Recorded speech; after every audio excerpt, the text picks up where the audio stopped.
என் அன்பு தமிழ் சொந்தங்களை யூடியூப் சேனலுக்கு வரவேற்கிறேன்.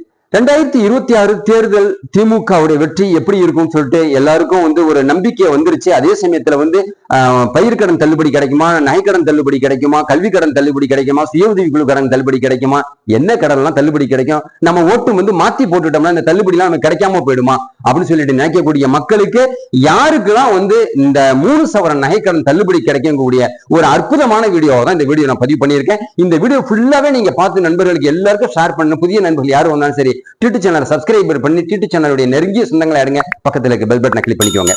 2026 தேர்தல் மே மாசம் தேர்தல் நடக்கக்கூடிய ஒரு வாய்ப்பு இருக்கு.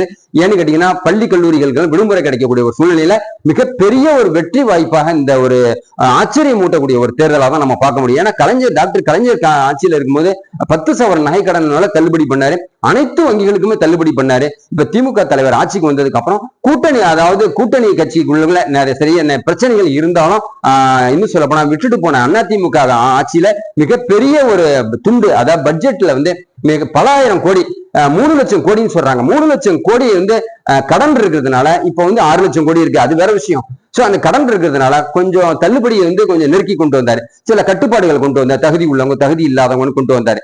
சோ எனிவே எப்படியா இருந்தாலும் சரி 2026 தேர்தலில் நகைக்கடன் தள்ளுபடி கிடைக்குமா அப்படின்னு சொல்லிட்டு எல்லாரும் கேட்கறது எனக்கு தெரியும். அந்த கட்டுப்பாடுகளுக்கு மத்தியில இந்த தடவை கண்டிப்பா 3 சவரன் நகைக்கடன் தள்ளுபடி கிடைக்கும் அப்படின்னு சொல்லிட்டு தான் நம்ம இந்த சிறப்பை பேசக்கூடிய ஒரு சூழ்நிலையில இருக்கும். அதே சமயம் நகைக்கடன் தள்ளுபடிக்கு கலைஞர் ஆட்சியில எப்படி 10 பவுன் நகை தள்ளுபடி பண்ணாங்களோ, அனைத்து வங்கிகளுக்கும் தள்ளுபடி பண்ணாங்களோ, அதே மாதிரி கூட்டுறவு வங்கி மட்டும் இல்லாம அனைத்து வங்கிகளுக்கும் தள்ளுபடி கிடைக்கணும். பொதுத்துறை வங்கிகள் Indian bank, Indian overseas bank, bank of Baroda, state bank of India, city union bank, கூட்டுறவு பேங்க், மத்திய கூட்டுறவு வங்கி, எக்ஸெட்ரா. இப்ப அந்த வங்கிகளுக்கு எல்லாம் நமக்கு தள்ளுபடி கிடைச்சா மட்டும்தான் மக்களுக்கு ஒரு நிம்மதி கிடைக்கும், ஒரு நம்பிக்கை வரும். அப்படிங்கக்கூடிய ஒரு சூழ்நிலையை திமுக ஆட்சி பயன்படுத்தினா அதை எதிர்கட்சியா இருக்கக்கூடிய அதிமுக யூஸ் பண்ணக்கூடிய ஒரு வாய்ப்பு இருக்கிறதுனால திமுகவுக்கு மக்கள் ஒரு அழுத்தம் கொடுத்திருக்கிறாங்க. அதே சமயத்துல பொதுத்துறையில மட்டும் நகைக்கடன் வாங்கி இருக்கிறவங்களுடைய சதவீதத்தை பாத்தீங்கன்னா 70% நகைக்கடன் வாங்கியிருக்காங்க. ஏன்னா அதிகமா வங்கியோடைய நாட்டம் பொதுத்துறை வங்கியா இருக்கு, Indian bank, Indian overseas bank, etcetera. கூட்டுறவு வங்கியில பாத்தீங்கன்னா நகைக்கடன் விவசாயத்துக்காக வாங்கக்கூடிய ஏழை எளிய மக்கள் 30% வாங்கியிருக்காங்க.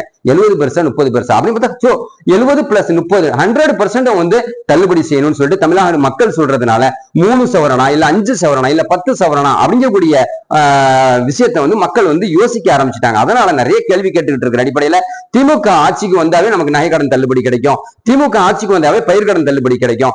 இந்த சூழ்நிலையில திமுகவுடைய நிலைப்பாடு 3 சவரன் நகைக்கடன் தள்ளுபடி கிடைக்குமா அப்படிங்கிற மக்களுடைய எதிர்பார்ப்பை கண்டிப்பா தீர்த்து வைக்கத்தான் போகுது திமுக ஆட்சி.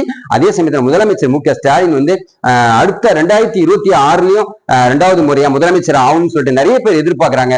அந்த எதிர்பார்ப்புக்கு மத்தியில மக்களுக்கு செய்யக்கூடிய அந்த பணிகளை கரெக்டா அந்த கட்சியில இருக்கிற அமைச்சர்களும் சரி, இன்னும் சொல்ல அதிகாரிகளும் சரி சேர்ந்து செஞ்சா மட்டும்தான் அந்த கட்சியை திரும்பவும் அதிகார கட்டல உட்கார வைக்க முடியும். ஒண்ணு தெரியுங்களா, ஆட்சியில இருக்கிற தமிழ்நாடு முதலமைச்சர் அமைச்சர்கள் மத்திய கீழே இருக்கக்கூடிய அதிகாரிகள் தவறு பண்றதுனாலதான் அந்த ஆட்சிக்கே கெட்ட பேர் நடந்துகிட்டு இருக்குங்கிற சூழ்நிலையில ஊழல், இன்னும் சொல்ல போனா அதிகார வர்க்கத்தில் இருக்கிறவங்கள்ட்ட சாதாரண பட்டா வாங்க போகணும்னு சொல்றாங்க, 3000 இல்லைன்னா 5000 செலவு பண்ண வேண்டி இருக்குது. சாதாரண ஒரு கையெழுத்து வாங்கின அதாவது மின் இணைப்பு வேணும்னு சொல்லிட்டு கையெழுத்து வாங்க போனா கூட அங்க 2000 கேட்கறாங்க, 15000 கேட்கறாங்க. சர்ச்சைக்குரிய ஒரு விஷயத்துல இருந்தீங்கன்னா 20000 கேட்கறாங்க, 1 லட்சம் ரூபாய் வரைக்கும் கேட்கறாங்க.